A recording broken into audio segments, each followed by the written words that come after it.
여러분 안녕하세요. 지난 시간에 이어서 우리 9번부터 기출문제 마저 풀어보도록 하겠습니다. 우리 저번 시간에 문학까지 시 세트 문제까지 봤고요. 오늘은 이제 비문학과 이제 뭐 문학 섞여 있긴 하지만 우리 9번 문제부터 보도록 할게요. 자, 일단 어떤 문제든 간에 박스가 있는지 보기가 있는지, 그러니까 문제에 연결되어 있는 보기가 있는지를 먼저 체크하시는 게 가장 먼저 되어야 할 일이고요. 근데 여기 10번 같은 경우는 일단 지금 10번에 보면 보기가 들어있는데 이게 그냥 문학, 뭐 시, 소설 뭐 이런 쪽이었으면 이거부터 보고 풀면 훨씬 도움이 될 거예요. 나중에 뒤에 뭐 황순원 씨의 작품 나무들 비탈에서다에서도 보기가 많이 주어지거든요. 그런 걸 가지고 미리 파악을 하고 본문으로 들어가면 편하지만 지금 10번에 있는 보기 같은 경우는 일단 전체 주어진 지문을 알고 나서 비교하는 문제이기 때문에 그리 먼저 보실 필요는 없다고 보여집니다. 자, 그럼 일단 지문을 먼저 보도록 할게요. 서경의 홍범편에 치우침이 없고 사사로움이 없으면 왕도가 넓고 평평할 것이며 어긋남이 없고 기울어짐이 없으면 왕도가 정직할 것이니 그렇게 되면 모든 정사가 중앙으로 모여 공명정대한 대로 돌아가리라 라고 하였다. 자, 서경에서 이렇게 얘기를 했대요. 지금 인용을 하고 있죠. 이처럼 극을 세운 도는 마침내 탕평으로 돌아가게 되는데 탕평의 요점은, 자, 탕평이란 말이 나왔으니까 탕평에다 동그라미 한번 해보시고요. 지금 인용을 한 거는 결국에 따온 그 책을 얘기하고자 하는 게 아니라 이 지금 작가가 지은이가 하고 싶은 말이 있고 그 말을 뒷받침해줄 어떤 근거라든지 아니면 배경 지식이라든지 뭐 그런 것들이 되기 때문에 인용을 해왔을 거예요. 그럼 그 인용을 해온 이유, 그 키워드가 바로 아무래도 탕평일 것이다 라고 지금까지는 일단 보이죠. 몇 줄 안 보기는 했지만 일단 탕평이라는 개념이 나왔으니까 동그라미 하시고요. 탕평의 요점은 한쪽으로 치우침과 사사로운 마음을 막는 것보다 더 좋은 것이 없다는 것이다. 그러므로 치우치고 사사롭게 하면 어긋나고 기울어지게 되며 넓고 공평하게 하면 바르고 곧게 될 것이다. 자, 이 탕평이라는 거는 치우침이 없어야 된다라는 얘기를 하고 있네요. 치우침이 없어야 된다. 그리고 넓고 공평하게 한다.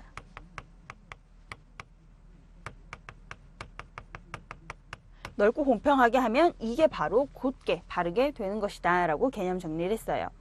중등 이상의 사람은 말로써 그 잘못을 깨우칠 수 있으나 중등 이하의 사람은 그 잘못을 고치기 위해서 말이 아니라 이로움으로 인도하는 것이 중요하다. 자, 사람을 두 가지 부류로 잡았네요. 중등 이상의 사람, 이하의 사람. 그렇게 하지 않으면 끝내 그 말을 듣고 기뻐하기만 하고 그 뜻을 되새기지 않을 것이며 그 말을 따르기만 하고 정작 자신의 잘못을 고치지 않을 것이다. 이로운 것을 쫓고 해로운 것을 피하는 것은 사람들의 똑같은 마음이다. 옆나라 사람과 월나라 사람이 배를 함께 탔을 때 성품도 다르고 기질도 다르지만 풍랑을 막는 데에서는 지혜와 힘을 기울임이 한결같으니 이는 이해가 같기 때문이다. 자, 사람마다 이해가 같다라는 얘기를 하고 있죠. 부부가 한 집에 사는데 시속도 다르고 습속도 다르지만 살림을 하는 데에는 다른 마음이나 생각을 갖지 않으니 이 또한 이해가 같기 때문이다. 자, 이해가 같다라는 거 계속 얘기가 나오는 걸로 보니까 밑줄 쳐두셔야 되겠죠. 조정에 있는 대서의 관원들이 한마음 한뜻으로 단결하여 옆나라 사람과 월나라 사람이 배를 함께 타고 부부가 한 집에 살림을 하는 것처럼 한다면 탕평이 이룩될 것이다 라고 했어요. 자, 그럼 지금 뭐 월나라 사람이네, 뭐 한 부부가 한 집에 사네 이런 얘기를 한 거는 지금 나라, 국가 전체 얘기를 하기 위해서 뭐 월나라 사람 얘기도 하고 한 집안에 사는 부부 얘기도 하고, 그렇죠? 지금 이 개념을 쉽게 풀어나가기 위해서 우리에게 좀 더 접근하기 쉬운 어떤 얘기들을 들어주고 있는 거죠. 그렇죠? 어디까지 봤죠? 네. 그러나 한쪽은, 자, 그러나라는 말이 나왔으니까 주의를 해야 되고요. 그러나 한쪽은 총애하고 한쪽은 소홀히 하여 한쪽은 즐겁고 한쪽은 괴로우며 부귀와 빈천의 간격을 고르게 하지 못하고서 한갓 빈말로 타이르고 실상이 없는 꾸지람을 하는데 구구하게 힘을 허비하면서 자기 몸에 절실한 이해를 버리고 남의 권유를 따르라고만 한다면 탕평이 어려울 것이다. 자, 아까 탕평이라는 개념을 미리 잡았었죠? 치우침이 없어야 돼요. 그리고 넓고 공평해야 되는데 한쪽은 부하고 한쪽은 빈하고 한쪽은 뭐 여기서 보면 정성을 쏟고 한쪽은 그렇지 않고 이렇다면 당연히 탕평에서부터 어그러지는 게 되겠죠. 그쵸? 지금 그 얘기를 하고 있는 거예요. 그러니까 한쪽이 괴롭다, 뭐 한쪽이 즐겁다, 뭐 이런 얘기를 하고 있는 거죠. 이로 보아 홍범에서 임금이 극을 세운다라고 말한 의미를 짐작할 수 있다. 자, 그러면 지금 국가의 얘기를 하고자 한다라는 건 우리가 살펴봤었고요. 그럼 이 국가에서도 결국 요 밑줄 안에 들어갈 요 내용이 탕평해지기 위해서는 누가 해야 된다라고 얘기를 하냐면 지금 요 이름이 뭐였죠? 홍범에서 얘기를 하는 건 임금이 극을 세운다라고 말한 의미를 짐작할 수 있대요. 이렇게 할 수 있는 것은 임금이 극을 세워야 한다라고 임금의 역할을 얘기를 하고 있었어요. 당나라 송나라 때에는 과거 시험을 널리 베풀어 인재 선발이 빈번하였다. 따라서 영화 총애를 바라는데 급급해야 하는 것이 그 시대의 도도한 흐름이었다. 이로운 대로 나아가는 구멍은 하나뿐인데 100사람이 뚫고 들어가려 하니 어떻게 은혜를 널리 베풀어 원망을 얻게 할 수 있겠는가. 등용하고 물리침에 극이 바로 서지 못하면 왕도는 이루어지지 않는다. 자, 등용을 한다. 물리친다. 지금 상반되는 어휘의 의미들을 계속 사용을 하고 있어요. 그러니까 등용한다, 물리친다. 그리고 한쪽이 기쁘다, 한쪽이 괴롭다. 뭐 이런 말들로 해서 서로 반대 관계를 가지고 있는 어휘들을 계속 나열을 함으로써 지금 그렇게 치우침이 없는 이 동평의 상태, 탕평의 얘기를 계속 하고자 한다라는 것을 알 수 있죠. 당쟁의 화는 대체로 과거 시험을 자주 베풀어 사람을 너무 많이 뽑았기 때문이다. 그런 줄 알았으면 오늘부터라도 사람 뽑는 것을 점차 줄여야 한다. 자, 이렇게 탕평을 하기 위해서의 방법을 지금 얘가 뭐라고 하냐면은요. 사람을 뽑는 것을 점차 줄여야 한대요.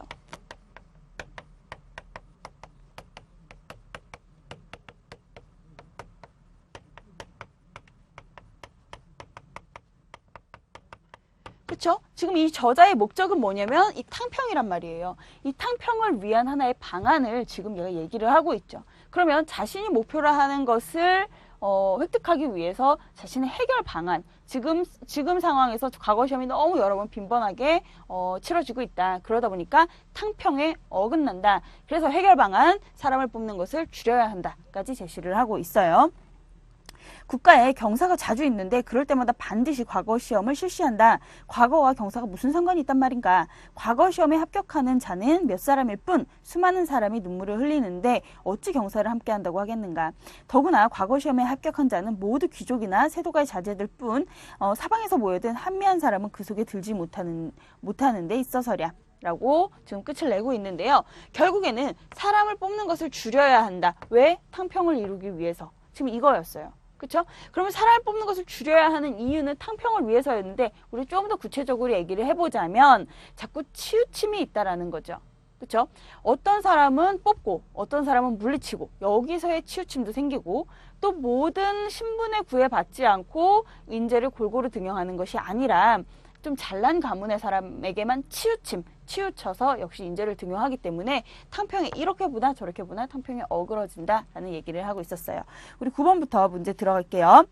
구체적인 사례를 들어 독자의 이해를 돕는다. 자, 이 얘기가 바로 뭐냐면 아까 이 국가 얘기를 하기 위해서 뭔 얘기를 했냐면 무슨 월나라 사람 요 얘기하고 한 집에 같이 사는 부부 얘기를 했죠. 그래서 거기서부터 우리가 예를 들어서 설명을 하고 있구나라는 거 알 수 있었고요.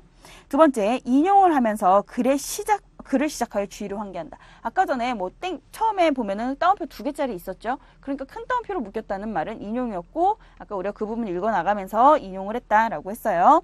3번, 제재를 하위 항목으로 나누어 체계적으로 전개한다라고 그랬는데 여기서의 지금 제재가 뭐죠? 여기서의 제재는 두말할 거 없이 탕평이겠죠. 이 탕평이라는 이 제재를 하위 항목으로 나누래요. 나눠서 체계적으로 전개한다라고 했으면 이걸 하위 항목으로 어떻게 나누느냐. 탕평에는 이런 탕평이 있고 저런 탕평이 있고 저런 탕평이 있다. 지금 이렇게 얘기를 하라라는 소리인데 그건 아니죠. 이 제재 하나를 두고 이것에 대한 실현 방안을 설명하고 있다라고 했으면 맞았겠지만 그쵸? 그게 아니라 얘를 분류 분석하고 있다라고 했기 때문에 3번은 틀리네요. 4번, 대비의 방법을 사용하여 논지를 분명하게 드러낸다. 이 말이 지금 그거죠. 취한다, 물리친다. 아니면 어느 한쪽은 즐겁다, 한쪽은 괴롭다. 이런 것들, 그런 어휘를 사용했다라는 소리고요. 5번, 상황을 가정하여 초래될 수 있는 문제점을 경계한다. 상황을 가정한다라는 부분 우리 한번 찾아볼까요? 어디가 있겠어요? 지금 첫 부분, 중간 부분에서 계속 나오게 돼요. 이렇게 하지 않으면, 끝내 뭐 그렇게 하지 않으면 끝내 그 말을 듣고 기뻐하기만 하고 그 뜻을 되새기지 않을 것이며 라는 부분, 첫 부분에서 약간 밀려난 부분에도 있고요. 계속 뭐뭐 하지 않으면, 뭐뭐 하지 않으면서 이런 말들이 들어가 있기 때문에 5번도 그렇게 보실 수 있겠네요. 10번 들어갈게요. 윗글의 글쓴이 A와 지금 요 얘기를 한 이 A와 보기의 글쓴이 B의 인재 등용에 대한 견해를, 자, 인재 등용, 자, 이거 지금 사람 뽑는 것을 줄여야 한다. 이거 지금 다시 말하면 결국에 인재 등용에 대한 얘기잖아요. 그쵸? 이 인재 등용에 대한 견해를 비교한 내용으로 가장 적절한 거 우리 보기 한번 볼까요? 하늘은 재주를 고르게 주는데 이것을 명문의 집과 과거로서 제한하니 인재가 늘 모자라 걱정하는 것은 당연하다. 자, 그럼 지금 첫 줄만 봐도 뭐냐면 어떤 명문의 집 아니면 이 과거를 굳이 통과한 사람, 이 사람들만 인재는 아니다라는 소리죠. 왜? 하늘이 능력을 골고루 주었다라고 했으니까. 그러면 누구나가 다 능력은 골고루다. 그러니까 다 누구 다 우월하다. 하지만 명문 있는 가문, 명망 있는 가문의 자손만 많이 뽑아댄다. 지금 이 얘기를 하는 것 같고요. 동서고금에 첩이 낳은 아들의 재주를 쓰지 않는다는 말은 듣지 못했다. 우리나라만이 천한 어미를 가진 자손이나 2번 시집간 자의 자손을 벼슬길에 끼지 못하게 한다. 조망만 하고 더욱이 양쪽 오랑캐 사이에 끼어있는 이 나라에서 인재를 제대로 쓰지 못할까 두려워해도 더러 나란 일이 제대로 될지 점칠 수 없는데 도리어 그 길을 스스로 막고서 우리나라는 인재가 없다라고 탄식한다. 이것은 남쪽 나라를 치러 가면서 수레를 북쪽으로 내달리는 것과 무엇이 다르겠느냐? 다르지 않다. 이 얘기죠. 자, 이 인재를 등용하는 데 있어서 지금 우리 보기를 봤으니까 이 보기의 견해를 본다면 역시 이 인재를 등용하는데 하늘은 그 인간들에게 똑같은 능력을 부여했음에도 불구하고 사람들끼리 어떤 한쪽에 치우침이 있어서 첩의 자식이라든지 제가 한 여자의 자손은 인재로 발탁하지 않음으로 인해서 이 인재 등용이 힘들어지다. 인재가 부족하게 된다. 이 얘기를 하는 거죠. 그럼 한 나라 안에서 이 인재 등용에 대한 걱정을 하고 있다라는 거고요. 아까 여기 보기에서도 윗글에서도 그랬었죠.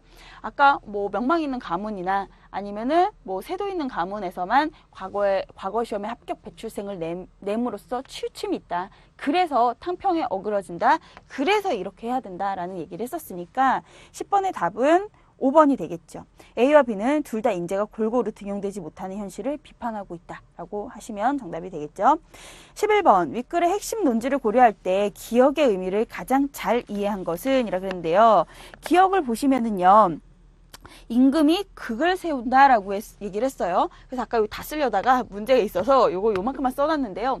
자, 이 임금이 어떻게 해야 된다라고 했냐면 이렇게 치우침이 없고 넓고 공평하니 탕평을 이루기 위해서는 임금이 극을 세워야 한다라고 얘기를 했어요. 그럼 임금이 극을 세우는 이 자체가 바로 뭐냐면 치우침이 없어야 한다, 넓어야 한다, 공평해야 한다. 고로 탕평이 이루어져야 한다라는 소리가 되는 거죠.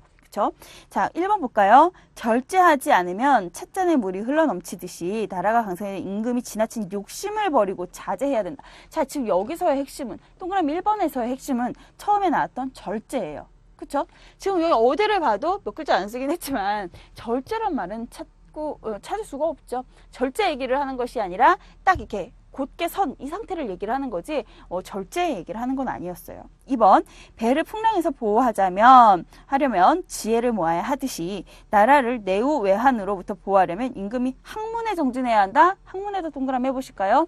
학문에 정진하자 이런 얘기한 거 아니었죠.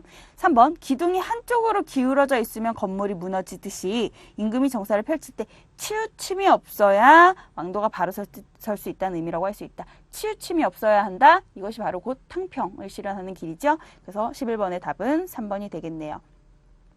자, 12번의 A와 바꿔 쓸 수 있는 말로 가장 적절한 것은 자, 여러분들도 선생님도 뭐 옛날에 수험생일 때 학생일 때 겪었지만 뭐 수능뿐만이 아니라 모든 시험에 있어서 밑줄 친 A 어디 있을까 이거 찾다가 이렇게 시간 좀 보내신 경험들 다들 있으실 거예요. 그러면 이게 문제를 풀 때 어쨌건 지문은 처음부터 끝까지 우리 다 읽어야 되잖아요. 우리 같이 다 읽었잖아요. 그럴 때마다 A는 A에다가 이렇게 막 표시를 해놓는다든지 B에다가 표시를 해놓는다든지 밑줄 친 기억에다가 표시를 해놓는다든지 그런 식으로 해서 우리 조금씩 빨리 찾아가는 습관을 좀 들입시다. 어쨌든 A와 바꿔 쓸 수 있는 말이라 그랬는데요. 지금 여기서의 A는 그리고 1번부터 5번까지에 있는 사전적인 뜻풀이는 해설지를 참고하시는 걸로 하시고 자, 우리 A는 빈말이에요. 자, 이렇게 단어가 한 단어만 나왔다고 해서 그 단어만 볼 것이 아니라요. 앞뒤 정도의 아니면 그 단어가 어휘가 속해 있는 문장 정도는 하나를 같이 봐주시는 게 좋습니다.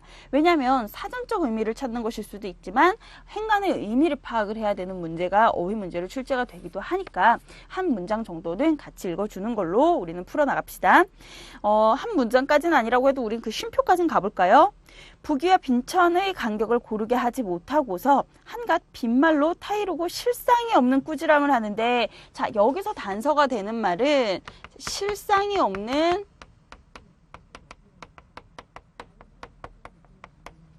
꾸지람을 하다. 지금 요 얘기 같네요. 그쵸? 빈말로 타이르고 실상이 없는 꾸지람을 한다. 그럼 내실이 비어있다라는 것으로 연결시킬 수 있겠죠. 그래서 12번에 답이 허언이 되겠죠. 허자가 왜 허수 이렇게 얘기할 때 그 허자잖아요. 비어있다, 속이 비었다 라는 뜻이기 때문에 12번의 답은 1번으로 하시면 되겠습니다. 자, 우리 13번부터 문제 나가볼게요. 자, 13번은 지금 비문학이고요. 그쵸? 비문학이고 언어 지문이 나오게 됐네요. 언어 지문이 정신없이 나오면 정말 한도 끝도 없죠. 그쵸? 뭐 문법 얘기를 한다거나 뭐 과거에 어떤 언어학자가 등장을 해서 막 얘기를 하면 굉장히 어려워지는데, 지금 여기서는 그다지 그렇게 어려운 지문은 아닌 것 같아요. 칠판 좀 지우고 우리 판서해가면서 같이 보도록 합시다. 자, 첫 번째부터 볼게요. 한국에 사는 외국인들이 구사하는 한국어는 대체로 한국어를 모국어로 사용하는 사람들의 한국어와 꽤 다르다. 자, 외국인들의 한국어와 모국어를 한국어로 하는 사람의 한국어는 똑같이 한국어지만 다르다라고 했어요. 그들의 모국어가 새로 익힌 한국어에 간섭하고 있기 때문이다. 자, 우리 외국인의 기준에서 한번 써볼까요? 자, 이 외국인은 자신의 모국어를 가지고 있겠죠. 이 모국어를 가지고 있는데 이거를 냅두고 지금 한국어 학습을 한단 말이에요.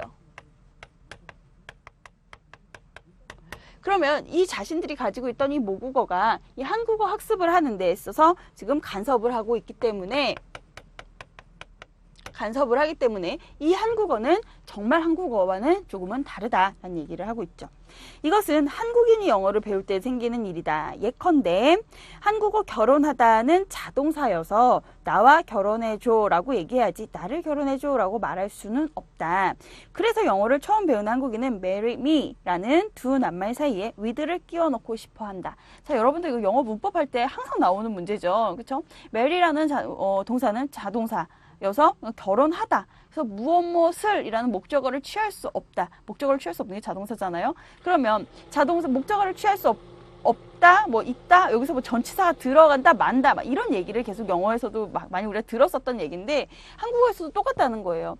나와 결혼해줘 에서는 목적어가 없죠. 나와 결혼하다. 그쵸? 나와라고 했지 그게 나를이 아니잖아요. 나를이 된다면 목적어겠지만, 그래서 한국어에서는 나와 결혼해줘가 되기 때문에 나를 결혼해줘라고 써놓은 marry me가 아니라는 거죠. 그쵸? 지금 무슨 말인지 이해를 하셨어요? 그런데 이게 다 바로 자신들이 원래 가지고 있던 모국어의 체계가 다르기 때문이다라는 거죠. 영어 사용자들은, 영어권자들은 그 marry me가 자연스럽지만 우리한테는 marry with me가 자연스러운 거다. 그쵸? 그러다 보니까 그런 것이 간섭이 있다 보니까 학습하는 어휘에 있어, 어떤 말에 있어서는 완벽하지가 못하다. 지금 그 얘기를 하고 있습니다. 한국어는 의문구조나 통사구조가 외국어들과 다른 경우가 많아서, 자, 의문구조 밑줄 쳐보시고요. 통사구조 밑줄 쳐보세요. 자, 의문구조나 통사구조가 라고 얘기하는 걸로 봐서 의문구조에 있어서도 통사구조에 있어서도 분류를 할 수 있는 체계인가 봐요. 그쵸? 의문구조나 통사구조가 외국어들과 다른 경우가 많아서 외국인들이 쓰는 한국어에는 이들의 모국어가 행하는 간섭의 흔적이 짙게 나타난다. 많은 외국어들이 조음점이 같은 자음들을 성대 진동 여부로 변별하는 것과 달리, 자, 그럼 우리 외국어와 한국어 한번 얘기를 해볼까요? 자, 외국어가 있고 한국어가 있다. 자, 많은 외국어들이 어떠냐면은요, 조음점이 같은 자음들을 성대 진동 여부로 변별을 한대요.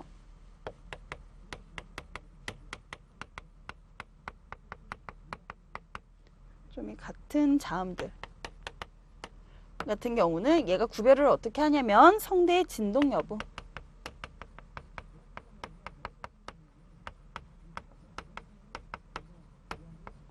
결국에는 이 얘기는 뭐냐면 무성음과 유성음으로 자음을 구별한다. 요 얘기를 하는 거죠. 그쵸? 그러니까 외국어에서는 이 말은 다시 말하면 무성음과 무성자음과 유성자음으로 얘네는 구별을 한다라는 거죠. 성대의 진동 여부라는 게 유성, 무성, 그리고 안울림 소리, 울림 소리 이렇게 표현을 하는 거죠.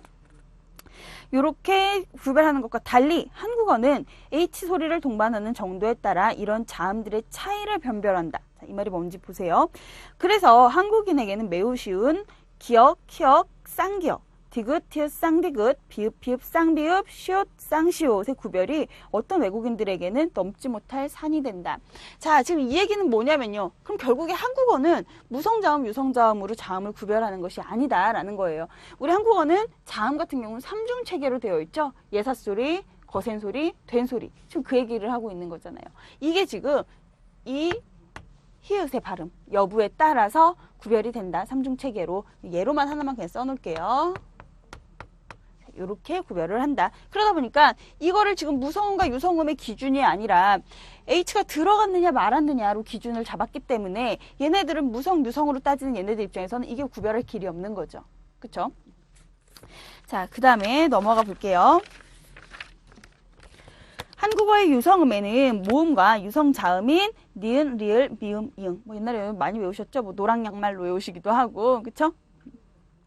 이렇게 유성음에는 모음하고 유성자음, 니은, 리을, 미음, 이응이 있다. 그런데 무성자음은 유성음과 유성음 사이에서 동화를 통해 유성음으로 발음될 수도 있다. 자, 이 말이 뭐냐면 이렇게 딱 잘려서 무성자음이네, 유성자음이네, 아, 니은, 리을, 미음, 이응 빼곤 다 무성자음이네 이렇게 하면 좋은데, 그쵸? 그러한 무성자음이라 하더라도 이런 무성자음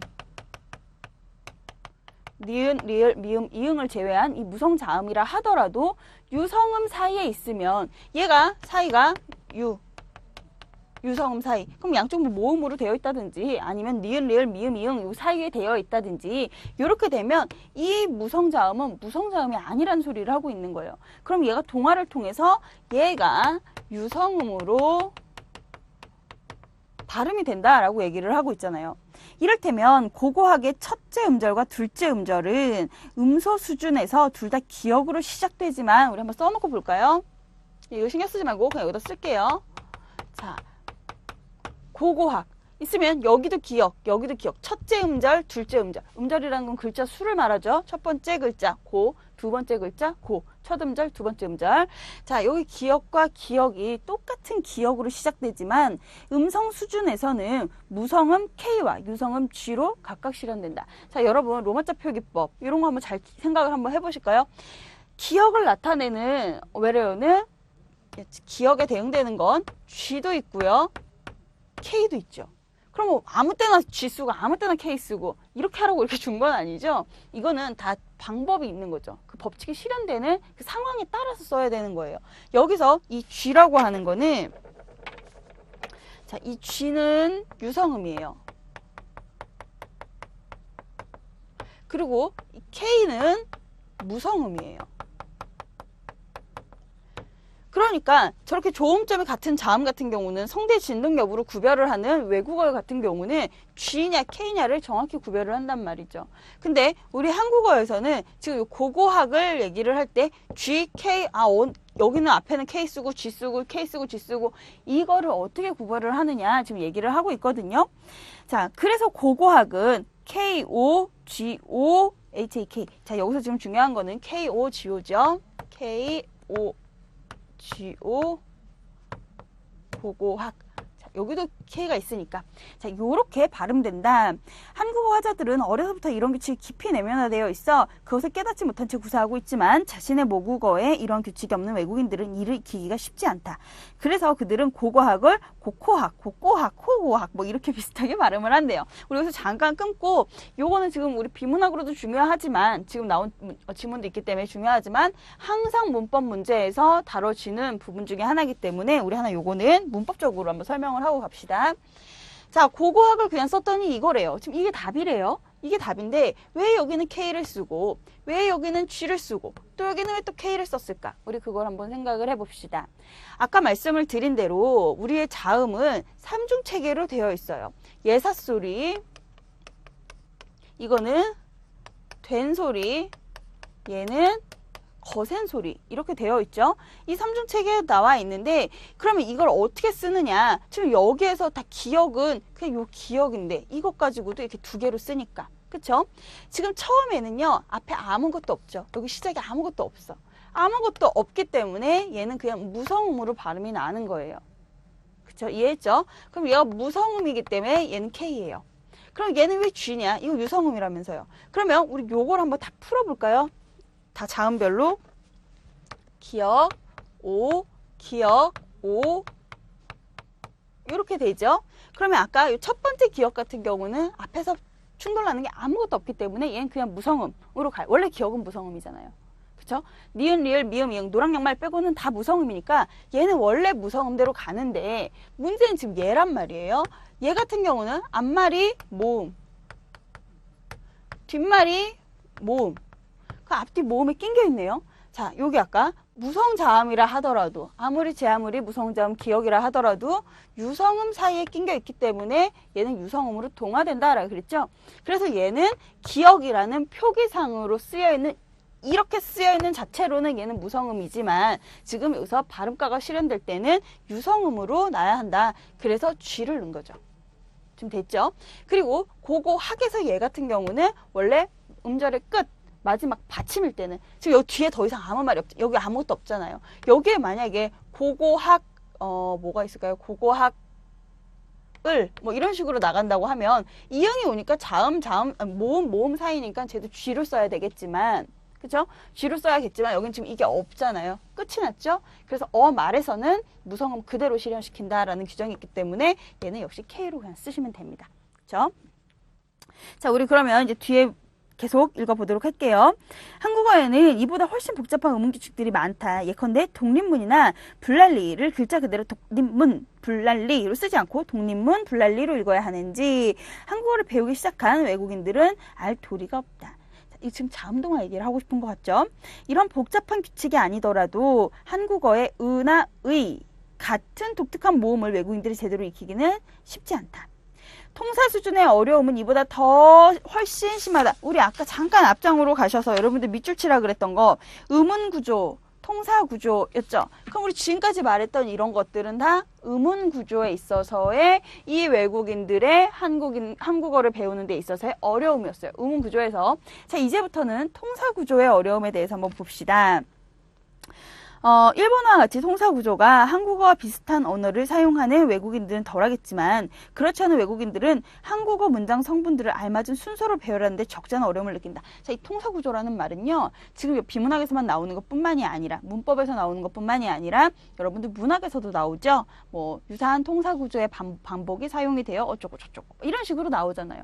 그 유사한 통사 구조라는 게 그럼 그냥 반복이라고 쓰지 동일한 시어라고 쓰지 분명히 지시하는 바가 다르니까 유사한 통사구조라는 말, 그 다음에 뭐 동일한 시어라는 말, 동일한 시구절이라는 말 이런 말들을 다 나눠서 우리가 쓰는 걸 거예요. 그렇죠? 그럼 유사한 통사구조라는 말은 뭐냐면 주어에 주어가 대응이 되고 목적어에 목적어가 대응되고 서술어에 서술어가 대응되고 그럼 우리 한번 볼까요? 영희가 밥을 먹었다. 철수가 뭐 빵을 먹었다. 반복된 거 하나도 없어요. 조사 빼고는 없기 때문에 조사를 가지고 뭐 그렇게 반복 여부에 묻지는 않으니까 영이라는 단어도 밑에 반복 안 됐고요. 밥이라는 단어도 안 됐고요. 그쵸? 뭐 먹었다 정도는 있겠네요. 하지만 얘네 둘은요. 통사 구조가 같다라고 얘기를 할 수 있어요. 왜냐하면 영희가라는 주어 위치에 서술어, 아니 철수가라는 주어가 왔고 밥을 목적어, 서술어 이래서 통사 구조는 얘네 둘이가 같게 되는 거예요. 이해하셨죠? 자, 이런 것들이 통사 구조예요. 그러니까 문장의 어순배열. 영어 같은 경우는 주어가 나오고 동사가 나오고 목적어가 나오고 이렇지만 우리말은 어때요? 이렇지가 않죠? 우린 주어가 나오고 목적어가 나온 다음에 동사가 나왔네요. 이런 것이 지금 통사 구조가 다르다는 거죠. 그쵸? 자, 통사 구조 얘기를 지금 보고 있었어요. 통사 수준의 어려움은 그래서 이것보다 아까 의문 수준보다 훨씬 더 심하다라고 했고요. 주격 또는 주격 또한 주격조사 이 가와 보조사 은는의 구별도 이들에게는 너무나 어려운 문제다. 자신의 모국어에 조사가 없는 외국인들이 꽃이 핀다와 꽃은 핀다, 아이가 운다와 아이는 운다의 의미를 차이를 쉽게 이해할 수 없다. 그래서 이들 중에는 아예 조사를 생략하고 꽃핀다, 아이 운다와 같이 말하는 경우가 많다. 이런 예는 한국어를 배우기로 마음먹은 외국인들이 겪어야 할 끝도 없는 고달픔의 시작일 뿐이다. 자, 이것도 시작일 뿐이래요. 가까스로 통사구조를 익히고 나면 한국인들도 더러 헷갈려 할 만큼 복잡한 경어체계, 높임법이 나온대요. 우리의 국력이 신장됨에 따라 한국에서 살거나 아예 한국인이 되기로 마음먹은 외국인들은 앞으로 점점 늘어날 것이다. 만약 이들이 모국어 집단별로 사용하는 탈규범적 한국어가 어느 수준의 실용성을 획득한다면, 자, 이게 뭔 소리예요? 이렇게 외국인이 자신의 모국어를 가지고 있기 때문에 이 한국어 학습을 하는 데 있어서 간섭을 일으키고 이 한국어는 완벽한 네이티브 한국인처럼 구사되지 않는다라는 거였잖아요. 근데 이것도 어느 정도 그들이 특정한 그룹을 형성을 해서 실효성을 얻게 된다면 그들이 만들어낸 이상한 말들이 그러니까 어법에 잠깐 맞지 않고 뭐 통사구조를 약간 이상하긴 하지만 그들이 계속 그렇게 쓴다면 그게 어느 정도의 지위를 획득한다면 이란 소리가 되겠죠. 그런 탈규범적 한국어가 어느 수준의 실용성을 획득한다면 한국에도 일종의 혼성어인 피진 비슷한 언어가 생겨날 수도 있다. 그러니까 탈규범적인 그러니까 어떤 자신의 모국어를 기반으로 해서 그 간섭으로 인해 새로이 배운 언어가 탈규범적인 모양을 나타낸다 하더라도 어느 정도 지위를 획득하게 되면 피진과 같이 된다. 이 피진이 그러한 유형의 언어다라고 얘기를 하는 거죠. 이를 예방하기 위해서는 각 언어권에 따라 그에 맞는 프로그램들을 개발하여 한국어 교육을 지속적으로 추진할 필요가 있다. 한국어 교육을 하자 이런 얘기였어요. 자, 그래서 이 글의 주제를 우리 한번 잡아본다면 이러한 현상이 일어나고 있다. 그리고 이러한 일들이 더욱 늘어나고 있다. 그들이 겪는 어려움은 의문문적으로 이렇고 통사론적으로 이러하다. 그렇죠? 의문문적으로 이렇고 통사적으로 이런 문제들이 있으니까 그러다 보면 이들이 이렇게 만들어낸 탈규범적인 언어가 피진과 같은 그런 탈규범적인 언어가 어느 정도 지위를 획득하는 일이 생길 것이다. 그렇기 때문에 우리는 그들을 더 꾸준히 교육해야 한다. 이런 얘기였어요. 13번 볼게요. 위글의 내용과 일치하지 않는 것은 1번. 모국어에 대한 지식이 때로는 외국어를 학습할 때 방해 요소가 될 수도 있다. 자, 여기 간섭을 일으킨다. 그래서 얘는 비정상적, 탈규범적이 된다 했고요. 2번 모국어에 조사가 없는 외국인데 한국말 할 때 조사를 생략한다 그랬죠. 왜? 격조사와 보조사의 차이를 잘 인지하지 못하고 영희가 간다, 영희는 간다, 영희가 밥을 먹는다, 영희가 밥은 먹는다. 이걸 구별하지 못해서. 그쵸? 한국어에는 외국어를 모국어로 하는 이가 발음하기 어려운 특유의 소리가 있다. 아까 여기 얘기했죠? 이 삼중 체계로 되어 있는 우리의 자음. 그쵸? 유성음과 무성음으로 지들은 딱 나누는데 우리는 주변의 상황에 따라 무성자음이었던 놈이 왜 유성자음으로 발음이 되냐고. 그쵸? 이런 것들. 4번 한국어를 모국어로 사용하는 이들은 성대의 진동 여부 때 모든 자음을 변별한다는 얘네들이었어요. 요거였네요. 그래서 답은 4번이네요. 14번 기억과 같은 의문 현상이 나타난 것만으로 이루어진 것은 이라 그랬는데요. 기억이 뭐였냐면 무성자음은 유성자음과 유성자음 사이에서 동화가 돼서 유성자음으로 발음이 될 수도 있다라는 얘기였어요. 그러면 우리 지금 선택지 5개가 있는데요.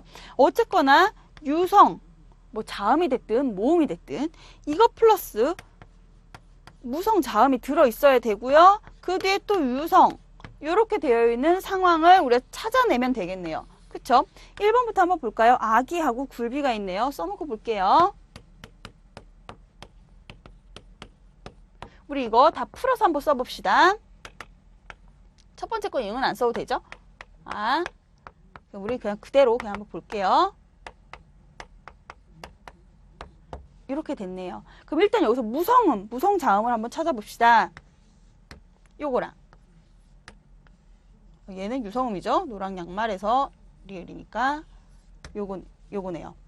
자, 그러면 지금 요거를 앞뒤로 해서 유성음인지 이거를 앞뒤로 해서 유성음인지 보면 되는데요. 일단 여기서 유성음, 얘는 모음이니까 유성음 맞네요. 얘도 맞네요. 여기 앞에는 없지만 얘는 유성음, 얘는 일단 아니니까 여기서 끝났으니까 제껴놓고 얘 같은 경우는 유성음, 유성음 이렇게 되네요. 그래서 결국에 답이 요것들은 얘는 K가 아니라 G로 실현이 될 것이다.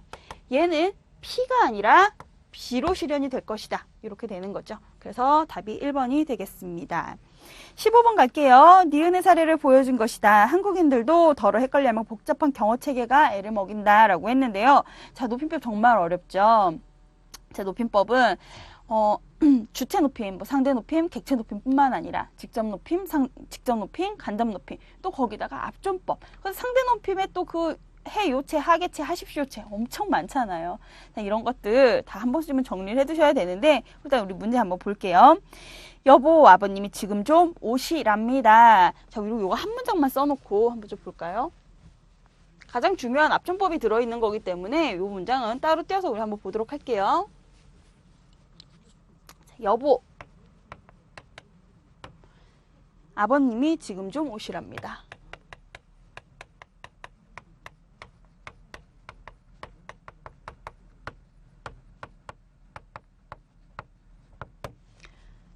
지금 여기에서 주체를 한번 찾아보세요. 주체. 우리 문제 푸는 거 좀 냅두고 일단 이 문장부터 한번 해결을 해볼게요. 주체를 찾으면 여기서는 아버님이죠. 아버님자 붙이는 거 보니까 여기 높여야 된단 말이죠. 근데 아버님이라고 했으니까 여기 틀렸네요. 일단 아버님께서라고 해야 되겠죠. 그럼 여기서 어차피 이게 주체예요. 주체 높임을 사용을 해야 돼요. 그럼 여기서 이 여보는 뭘까요? 내가 지금 말을 하고 있는데 내가 여보 아버님이 지금 좀 오시래요. 이렇게 한 거예요. 지금 오시랍니다 라고 얘기를 했어요. 여기서 그럼 상대죠. 여기서 지금 객체는 생략이 되어 있어요. 여보, 아버님께서 당신을 지금 좀 오시랍니다. 당신을이 있었으면 그게 바로 객체겠죠. 여기에 만약에 지금 생략되어 있는 성분을 한번 써볼게요. 당신을 하면 이게 바로 여기서의 객체가 되겠죠. 그래서 여기에 맞춰주는 게 주체 높임, 여기에 맞춰주는 게 상대 높임, 여기에 맞춰주는 게 객체 높임법 이렇게 들어가는 거예요. 그리고 높임법에서 또 중요한 거는 서술어를 찾는 거예요. 서술어를 찾아보니까 오다 요거예요. 그러면 오다 누가 와야 되는 거냐면 와야 되는 주체는 여보예요. 그럼 오라고 한 주체, 오라고 한 사람은 누구냐면 아버님이에요. 그러면 이 둘을 놓고 봤을 때 뭐 내 입장에서는 둘 다 높여야 한다고 쳐도 이 중에서는 지금 높여야 되는 사람은 아버님이란 말이에요. 그래서 여기는 높이지 않고 여기를 높여야 되는 거죠. 이런 게 바로 뭐냐면 압존법이죠. 그쵸? 그럼 여기서 뭐가 잘못됐냐면 여보, 아버님께서 지금 좀 오라고 오다는 여보니까 이거는 높이면 안 되죠. 그쵸? 오라고 하지만 이제 아버님은 높여야 되니까 하십니다. 요렇게 써야지 맞았던 거네요. 그쵸? 자, 일단 1번 보시면 높여야 할 대상이 아버지이므로 예리는 아버님께서 지금 좀 오라십니다. 오라고 하십니다. 오라십니다. 이렇게 해야 된다라고 했으니까 1번 맞았고요. 2번 니은. 자, 우리 가족은 부모님과 형, 여동생 그리고 저까지 모두 5분입니다. 자, 자기도 포함되어 있어요. 분이시래요. 자신을 포함한 자기 가족의 수를 말하고 있으므로 아버지는 모두 5명입니다. 라고 말해야 합니다. 맞죠? 3번. 할머님, 내 말 좀 들어보세요. 자, 말씀, 요 얘기 여러분들이 많이 의아해 하시는데 이 말씀이라는 말은요, 높임으로도 사용돼요. 하지만 낮춤으로도 씁니다. 그쵸? 그러니까 할머니 앞에서는 나의 말은 말씀이 되는 거죠. 그리고 할머니께서 나한테 하시는 말은 역시 말씀이 되는 거죠. 하나는 높이기 위해서, 하나는 낮추기 위해서. 자, 그래서 할머니를 높이고 자신을 낮춰야 하므로 고교는 제 말씀 좀 들어보세요 라고 해야 되죠. 리을. 나의 사장님께서는 마음이 무척 넓으십니다. 자, 이것도 한번 써놓고 볼까요?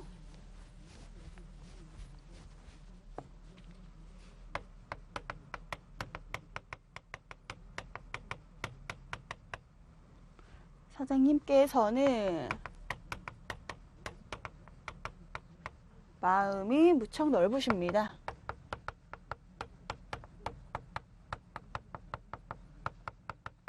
자, 이렇게 되어 있죠. 그러면 여기서의 주체는 누구예요? 나? 아니죠. 나의 사장님이니까 여기서의 주체는 나의 사장님이 바로 주체예요. 그쵸? 나의 사장님께서는 그리고 여기서 넓다의 주체는 또 뭐예요? 넓다. 여기의 주체는 또 요게 주체네요. 나의 사장님의 마음이 무척 넓습니다죠. 그럼 결국 얘는 다시 봤을 땐 얘는 주체인 척하고 깨서는 이라는 격조사를 쓰고 있지만 우리가 따져서 들고 가면은 또 이렇게 한번 연결이 된 거네요. 여기서 한번 또 여기서 한번. 이해하고 계시죠?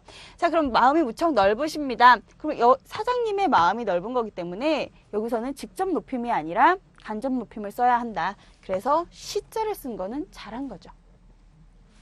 자, 나와 시는 경어법상 호응이 되지 않으므로 제이슨 시를 빼라? 아니죠. 지금 여기서는 나를 주체로 보고서 얘기를 했는데 나가 주체 아닙니다. 사장님의 마음이 주체예요. 그래서 답이 4번이 되겠네요. 자, 16번. 보기를 참고해서 디귿에 대한 설명으로 가장 적절한 것. 자, 디귿에서, 그 보기에서는 피진에 대한 얘기를 하고 있는데요. 우리 보기는, 각자 보셔도 될 것 같고요. 선택지부터 같이 보면은요. 1번, 피진은 통사 구조가 상해 언어들 사이에서 주로 발생한다. 자, 이거는 굳이 통사 구조가 같아야 된다, 달라야 된다, 이런 얘기는 없었어요. 피지는 소수 집단이 실용적 목적을 만들어낸 일시적인 언어이다. 아까 그랬죠? 자신이 갖고 있던 원래 모국어가 새로운 학습을 하는데 간섭을 일으켜서 그 만들어진 그 새로운 언어들이, 새로운 다른 나라 말들이 그것들이 어느 정도 지위에 올라가게 되면 피진처럼이라 그랬죠? 그래서 답이 2번이 되겠네요. 자, 이렇게 해서 우리 오늘 두 지문 풀어봤고요. 나머지 지문 다음 시간에 또 이어서 연결해서 풀도록 할게요. 수고하셨습니다.